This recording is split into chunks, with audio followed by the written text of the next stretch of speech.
اعوذ باللہ من الشیطان الرجیم، بسم اللہ الرحمن الرحیم۔ السلام علیکم ورحمۃ اللہ وبرکاتہ۔ نور ود نوری چینل میں آپ کو خوش آمدید۔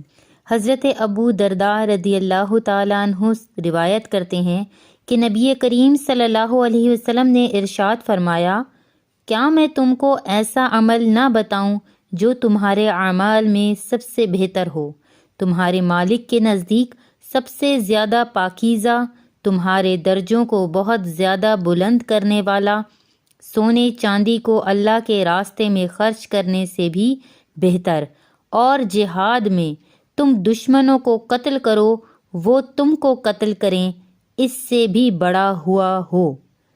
صحابہ رضی اللہ تعالی عنہم اجمعین نے عرض کیا، ضرور بتائیں۔ آپ صلی اللہ علیہ وسلم نے ارشاد فرمایا، وہ عمل اللہ تعالیٰ کا ذکر ہے۔ ترمذی شریف۔ جزاک اللہ خیرہ۔